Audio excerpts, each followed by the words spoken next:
Hey everybody. Good morning. Okay, so I am pretty sure that this is streaming live in the group. For some reason, it's not showing me on my end. So I think we're good to go though throughout this entire video. If you have questions, let me know. If you have comments, let me know. I'm Melissa with Build a Better Bakery. If we've never met before, what I really like to focus on here in the group and with the mentorship business and program that myself and a couple of other military spouses run is to make sure that one, you're taking control and gaining control of your baking business so you don't feel like you're all over the place, while also holding on to a special kind of joy that you might lose in the process because things get overwhelming. That's just part of being an entrepreneur. So we try to make sure that there's a lot of balance in what we talk about, and also being able to create a sustainable income, whatever that means for you. I want you to feel like this is worth your time, and I want you to feel like you're getting paid for your efforts as an artisan baker because it's a very important part of the community. And I do think that you can make an income from this if you do some certain things that can set you up well. And as a professional baker within the commercial space and the home baking space for close to 20 years now, I'm here for you and I have a lot to share. So go ahead and throw up your hashtag replay if you're viewing on the replay. You can go up, throw up your hashtag live if you're here with me live. For some reason, again, I can't seem to see the video in the group, but I believe that I am streaming. And if not, I can redo this for you. Okay, so here at Build a Better Bakery, the theme for May is expanding your business for beginners, meaning I'm going to simplify these topics and keep it clean and short. I want you to be able to better grasp the expansion portion of what you might be interested in doing and get started right away without feeling overwhelmed. Now, what we're going to talk about today is giving you about 4 different ideas or options that were some of the first that I moved into when I was expanding my business, and I personally take part in all of them still. So I have a lot of years of experience in this. There are some pros and cons that I want to share with you today so that you can make the best choice for yourself. To stay in the know about these lives, you can check the events in the group. You can send Melissa Fryer, that's me, a friend request on Facebook to get an invite when I make those events in the group. You can hang out on the email list where I might be sending direct replay links to certain sessions in the past, but they're not going to be, there's no time frame when I send those. It's just to be able to give you some content. So you're not going to get the information right away. But something else you can do is subscribe to us on YouTube, which again is a free service you can subscribe to, and it's kind of like replays on demand. And I usually upload those pretty soon after the live or in bulk a week or 2 later. So you get all of the information there and you can just look through it. I do like to go live every Thursday at 9 a.m. Mountain Time, right here in the Bakery Business School group, to make sure that you're getting some new, fresh content that supports your journey every week. So you feel like, hey, there's something new to watch, there's something new to engage in, and give you some ideas. So let's hop right in with our first option, which is the wedding industry. For some of us, the wedding industry might not seem like your best option. Maybe you only make bread or cookies, or you can't see yourself baking for a wedding because whatever you make doesn't really fit that conventional wedding look. But I want to tell you that I've seen all. So I have seen artisan tables of breads and butters. I have seen donut trees. I have seen cookie stacks almost up to the ceiling. People do all kinds of different stuff. There really is no limit to it because any baked product can fit into a wedding when it's really just a big party for the bride and groom and what they love most. That might not be a cake, or they might have multiple catering providers. Not every wedding is just one provider. So they might have someone bringing a cake, and then you might be able to do whatever it is that you focus on. The pros are that you can begin to take larger orders and deal with less clients to generate an income, which saves you a ton of time on the back end, because if you're just doing one-on-one client work all the time, it's going to take up a lot of your time. There, I can finally see the live. It's going to take up a lot of your time when you're dealing with them back and forth, planning things out, shopping for individual orders, that kind of stuff. Like that can really take a lot. Hey, Jessica. Hey, Melanie. Good morning. Okay. So, when you're working on anything wedding, you'll likely end up with some professional photos of your items from a photographer, which is great. So you'll have those in your pocket, and you gain a lot of taste testing interest because weddings are usually so large. There's a lot of people tasting the product at one time. So consider having something like a branded board or trays to make sure people know where the bakes came from. Cons are that it may take some finesse to get into the industry because it's a different industry than custom work. It's wedding, so it's this different category buyers, a different reason for buying. There's just different mindset around it. So number one, knowing how to pitch yourself to get the clients is absolutely key in this industry. So knowing what it is they're looking for and how you can fill those desires. Once you know what the wedding industry is looking for around you, you'll have a much better chance of getting booked. So that's a really important aspect. I will definitely tell you more about how to get info that you'll need to get started with wedding at the end of the session. I want to fill you in on that later. Okay, the second option is retail. I know many of you may or may not have this option because of your laws. So cottage bakers may or may not be able to do retail type situations. Commercial almost always can. So if you have a cottage business, you'll have to look into your laws to see how that's going to work for you, or just what's going on in your community. But I do want to give you some insight just so you kind of know what I would think the pros and cons are to this expansion. Pros for me on this one is that once you make and deliver that product to the retail provider, your job is mostly over with that whole batch. You know, you've made it and you've dropped it off. Now the retail storefront takes care of the rest. So they're dealing with the transactions, the clients. That's going to free up a ton of time for you, just the same as working on a bigger wedding order versus single custom work. It's going to open up some time. Retail orders are much larger than an individual order most times. So as an example, a household might order 6 cupcakes because they have, 3 or 4 people in the family, where a retailer can order and sell 100 in a weekend or more. Those orders are going to be much larger, so you can do your bulk baking and save on time. And then save on, buying materials and all of that because it's just all kind of pushed together. One con with this is you will likely be selling wholesale or slightly discounted pricing from what you sell on your own because the retail store is going to want to gain a profit from the sale. And you might think, oh, why? That's greedy. Why would they want that? But remember that they're trading something very important to you because they're covering their rent, right? They're paying for the space for the product to sit. They're paying their employees to sell your products. They're paying likely the sales taxes or the transaction fees for sales. There's lots of things that they're actually doing on their end that I think is worth some money to you, things that you would likely have to pay on your own. So keep that in mind and try to kind of figure out how much that might be. I do suggest if they ask for some kind of discount on wholesale to start with 5 to 10%, something kind of smaller so that you can try to retain as much profit as possible and then go from there. Remember that they are selling these things for you. So I do not think that it is wrong to give a wholesale price or a lower price, but you have to be very careful because your profit margins can be pretty small on some things. So you just want to make sure that you're not paying to give them product, okay? Very, very sure that you're not doing that. Now, there are places that sell products in high demand areas, like imagine an airport or a gift shop, some place where people don't have a lot of choices, but they still want products. They might not need you to discount at all because their prices are going to be much higher anyway.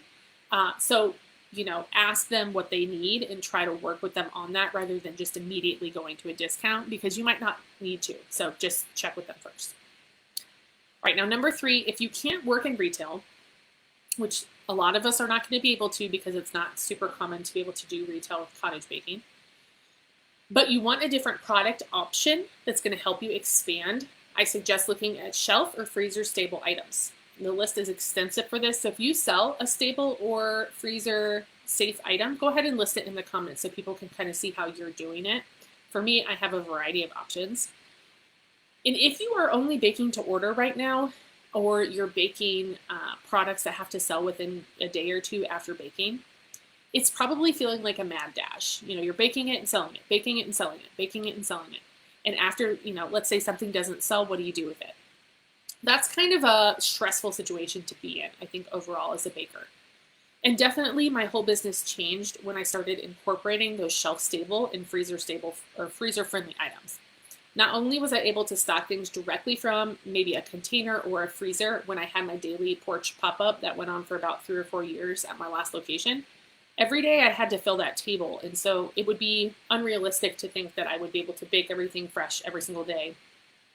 And it would only be available for 24 hours before it got tossed. That's not, that's not how most businesses run, especially those that are working with lower margins. So figuring out a way to get things out there, that's where a lot of this testing came from for the freezer and the shelf-stable product. And the other thing is I always had kind of a stock on my website at all times. So I wasn't running out and selling out constantly. And I could make a ton more at once because I knew that I could hold it longer. And I knew I can bake 3 weeks worth rather than 1 or 2 days worth at a time, and then be able to store that and sell that. The biggest pro is really the time savings and the extended availability of the products for your clients. Those are kind of the biggest pros that I found with this. The cons can be that you don't have a lot of storage space. So I've mentioned this to a few bakers and they say, I just don't have anywhere to put it. I totally get that, really. So there could be things that you could add in, like a tall freezer, etc. There could be ways to do this, but I understand if you don't have the room, you don't have the room. So really making a bunch of things ahead wouldn't make a lot of sense for some people. That's understandable. Or you may be feeling that freezing something or creating something that's shelf stable isn't fresh. I hear that a lot. Like, I would never freeze something. I would never hold something for a couple days. Absolutely each their own on this. You can do whatever you feel is right for your business. I'm not telling you you're right or wrong, but I will say that if you do your due diligence in testing your products, I mean, I'm getting rave reviews from pre-frozen products, something I made and froze and then unthawed and sold. People are loving it, and it's been years. And I've always asked, did you enjoy this? Was this good? I taste test a lot of the stuff that I have frozen. You date everything. There are procedures that you can perform to make sure that anything that you're keeping shelf stable or frozen is still good quality when it's being sold. So just as long as there's testing for your products, you should be good to go. So if you're in that boat of it's not fresh, I suggest maybe trying it, like doing a test, freezing one of your things for a couple weeks and taking it out and tasting it and see how you feel, because you might change your mind. All right, number 4 is lastly, there were supposed to be 3, but I wanted to put in the retail one just in case anyone was interested in that. So we're actually moving on to 4. Is an option that you could consider to expand into something a little different but still related to baking, which is teaching classes. I understand maybe not what some people want to do. Totally get it. You have to be a little extroverted. You have to be able to speak to people. You have to be willing to plan, out pretty far. There's things that go along with teaching that's just different than baking. So I'm going to explain a little bit of the pro and con here too for you. Melanie says like cookies and scones. I'm assuming, did that come in when you were talking about freezing and testing? Yeah, absolutely. For me, I definitely freeze cookies. I do freeze scones. There's a different, with cookies, I just let them thaw in the package, but with scones specifically, I like to use the air fryer actually to kind of revive them. You can do it from frozen, or you can do it from letting them thaw and doing room temp. It's just a little bit less time. And when I was selling to a cafe, that is what she was ordering, was a bunch of biscones. I think we talked about it on our call the other day. And she was doing it frozen. So I had to like come up with a procedure to refresh it, because that's how she was using it. So she was buying them frozen and then she was refreshing them to sell to clients. So I think it ended up being 2 minutes and 2 minutes at 370 in the air fryer or something. It's going to be different for everybody. But yeah, I tested it and I came up with this procedure, and I gave her that reheating procedure with the product. So everything's going to be a little different, especially if you have inclusions, if things are burning on the top, all that. So it would probably, you'd have to look at that. But yes, absolutely. Okay. All right. So number 4 is the teaching classes. For me, this has really been the joy that I found over the years. Because we're military, we move a lot. So I found a lot of joy in just really connecting with the community in this way. It's really kind of been my bread and butter too. So there is income to be had in classes. I don't want you to think that that's not part of it, because it absolutely is. And it's just another opportunity for you to serve more than one client at a time. I did custom for so many years. I was getting burnt out on it. I just wanted to make more money for my time. So that's one reason why I moved into wedding. That's why I did all of these things, was I just felt like I wasn't making enough income for what I was putting in. So exactly, the expansion, that's what we're talking about this month. Another opportunity, right, to serve more than one client.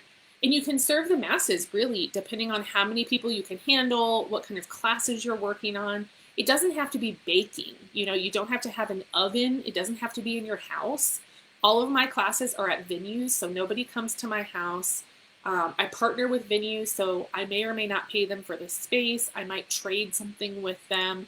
You can come up with your own partnership agreement, like that partnership contract in our shop. It can be absolutely used for this. Anytime you want to partner with anyone, you want to have something in writing so everybody knows what to expect. So you can make it worth your while, and you can make it fit how you want to present yourself to the community. Even if you're just working from home and mobile like I am, you don't have to pay for a shop to do classes. So the pros are that you can use the class, of course, to share your expertise, to gain income from just telling someone how to do something rather than actually, it's an order kind of situation. But what's great is it actually works as an advertisement. So if you're giving them product to work on, like decorate cookies or decorate a cake, they're likely eating what you sell, and they're probably going to like it. And so after the class or during the class, you're going to get questions like, do you sell these? Where can I order this? XYZ. So it's kind of a fun way to advertise what you do. And it can just really bring you closer to the community, like I mentioned. A lot of us can get really lonely, and we're just stuck in the kitchen by ourselves all the time. And I really wanted to get out and change that. So that's how I did it. The con for this is really kind of the cost, honestly. So to get started, you're likely going to have to buy some tools for whatever class you're teaching. So really look into that, make a list, and kind of see what it looks like to teach the class. Think about how many people you can handle. The lower number of people, the lower the ticket, or the lower the income likely. So if you can only really, like for my cake classes, they get intense, okay? So I really take only 10 people because I want everyone to feel like I'm there for them. But if it's any more than 10, I don't think I can do it on my own. But something like cookies, painting, the other stuff that I teach, sourdough, I can go up to 30 on those because it's a little more self-directed. So just kind of figure out what it is you want to do and think about, maybe do some test runs with some friends, things like that. So yeah, the cost in it, the tools, the materials for the class should be covered by the ticket price, but those original tool costs, you might be a couple hundred, maybe $1,000 out to try to get the stuff, and then you'll have to slowly pay it off. So just think about that. And then also finding venues, like I mentioned, there's multiple ways to do this, but the space that you're using, you might have to pay for it. And if you're paying for it, what's the price on that? How do I distribute that in the tickets? That kind of thing. You might have to front the money to get the space and then hope you sell the tickets, that kind of stuff. So there's some ins and outs to this, and you might need special insurance, things like that. So if you think classes could be a fun way to grow and expand, I will absolutely be covering everything you need to know about this type of expansion and how to get started right away with booking students. All of that is going to be in one of our professional development workshops in June. So keep an eye out for that. It's up for registration now if it's something you're interested in. To recap, expanding your business can come in many forms. These are just the 4 that I found the most fulfilling. There's multiple ways to do this. Much of it depends on your location. Everyone's living somewhere different. So, there's lots to talk about with that. Your experience, what do you like to do? What do you have experience in? What can you share? Your comfort level. If you're not the type of person that wants to be in front of a bunch of people all the time, classes might not be for you, that kind of thing. And willingness to try things out. So even if you're not sure, would you give it a try, or would you, at least do some research, dip your toes in, that kind of thing. I do suggest one of these 4 options as your next expansion because I can help you with all of them. We have the 20-minute free call for anyone in the group. Everyone gets 1. After that, any kind of mentorship or calls, those are paid, and you can choose between, I think, 30 minutes up to an hour, and we can have different subjects per call. That's up to you. But if you haven't taken advantage of the 20-minute one, that's a complimentary call. Please do that. We can absolutely talk about these things together in the call. Or really anything that's happening with this. You can post in the group if you want. I may or may not respond to that. You can send me a DM, that kind of thing. But if you really want some thorough information, then we should get either on Zoom or the phone, and we can talk about it together. So same as the workshop on covering classes that I just mentioned a few seconds ago in June, I'm also hosting a workshop, which we do 1 a month, covering everything you need to know about mastering the wedding industry. I know that this is intimidating, but once I break it down step by step, I think you're going to understand what it is you need to do to get there. And my hopes for everyone in this workshop is, if your goal is to start right away, I want to be able to help you book clients within the next 3 or 4 weeks. So within the next month after the workshop, I want you to be able to jump into this actual wedding season right now and start booking clients. And this is happening in just a few days from now. So if you are interested, check the events here in the group. You'll see it listed as Mastering the Wedding Industry, or you can check the website to register. You'll see the professional development, the bite-sized workshops. I believe they're on the top bar, and then also in the navigation as workshops. And we have a good situation where it's love it or your money back. So I am confident that you're going to feel like there's so much value in these that you're just going to love everything that's going on. It's absolutely worth the $20, the 20 US dollars that we're charging, because it's absolutely valued over 100. So it's packed with a lot of really good information. I think you're just going to feel so knowledgeable and so powerful after hearing all of this to get started. I do want to make sure it's affordable for bakers in the community, so that's why we're putting that lower price tag on it, because I really just want you to have an option and an opportunity to get some genuine professional development in on a regular basis. The website is buildabetterbakerynow.com/workshops. You can see them all inside of there. Melanie says, do the call, totally worth it. So me and Melanie have been talking a lot. We spent a lot of time, and she asks really good questions, and she gets a lot of information back from me because I like to talk. And she's just doing so awesome. So yeah, if you want to know more about the calls, you can post in the group. I'm sure Melanie would let you know what it's like. It's really relaxed. We can do Zoom without video. We can do Zoom with video. We can do a phone call. It's very chill. And I just want you to get the most out of it that you possibly can with the time that you're spending. So absolutely set it up if you would like to talk to me. Okay, I hope this is all helpful for you today. That is all for our 4 expansion ideas for beginners. So it's meant to be something that you can enter into pretty quickly, especially if we talk about it, here in this video, or if you ask some questions. I want you to be able to feel ready to look into it further. We will be back next Thursday of this month for our last May session. So I am not doing the last week in May. I'm going to be off because my mom's coming and I'm going to hang out with her. So we have one more coming up, and we're going to be talking about bulk baking tips, because I know some of you are maybe feeling kind of like you want to expand, but you're nervous about taking bigger orders. So I do want to talk to you about how to take those big orders with less stress in the next week's session. All right, I hope you all have the best day. I'm not seeing any questions coming in, so if you have any, let me know. Post in the group, post in the video, we'll chat about it. Otherwise, I'll see you next week, and I hope you all will come to the workshop, the baker-focused workshops that are super valuable. I want you to have that information if you're interested in the wedding industry or in teaching classes. I'd love to share everything I know about that with you. Okay, bye. Have a great day.